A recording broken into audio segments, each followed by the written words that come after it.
ალტერნატივა გერმანიისთვის, გერმანიის მთავრობასა და გერმანიისთვის, გერმანიის მთავრობას საქართველოში არასამთავრობო ორგანიზაციების მხარდაჭერასთან დაკავშირებით მიმართავს კითხვებით. აღნიშნული ბუნდესტაგის ვებგვერდზე გამოქვეყნდა. საუბარია გერმანიის მთავრობის დაფინანსებულ ორგანიზაციებზე და ელჩ-პიტერ ფიშერის საქმიანობაზე.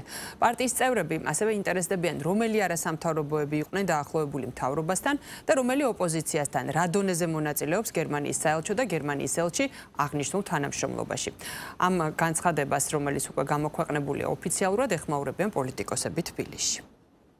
ეს საკითხი ზოგადად დღევანდელ მსოფლიოში და დღევანდელი მსოფლიო დღის წესრიგის ერთ-ერთი ძალიან მნიშვნელოვანი ნაწილია და ის სახელმწიფოები, სადაც ეს შეკითხვები ისმევა, იქ არსებობს სამართლიანი სასამართლო, შესაბამისი ინსტიტუტები, გამჭვირვალობის მაღალი ხარისხი, დემოკრატიული ტრადიციები. არავითარი პარალელის გავლება საქართველოსთან მიმართებაში არ არის კორექტული, მარტივი მიზეზის გამო, რომ საქართველოში არც დემოკრატიული ტრადიციები არსებობს, არც დამოუკიდებელი სასამართლოა და დარწმუნებული ვარ, რომ გერმანიის ფედერაციულ რესპუბლიკაში რაჟდენ კუპრაშვილის მსგავს ადამიანს არ აქვს ჩაბარებული ანტიკორუფციული ბიურო. არავის არ უნდა თავისი ქვეყნის ბიუჯეტი უყარერთოდ იხარჯებოდეს და ისეთ პროექტებში იხარჯებოდეს, რომელიც მისი ქვეყნის საწინააღმდეგო ნაბიჯებად შეიძლება ჩაითვალოს. არავის არ უნდა ალბათ ამ დეპუტატებს, რომ მათი ქვეყანა მონაწილეობდეს უცხო ქვეყანაში რევოლუციის დაგეგმაში, ან დესტრუქციულ ქმედებაში, ან ქუჩების გადაკეთვაში, ან პრეზიდენტის სასახლის აღებაში, ამ მსგავს ქმედებებში.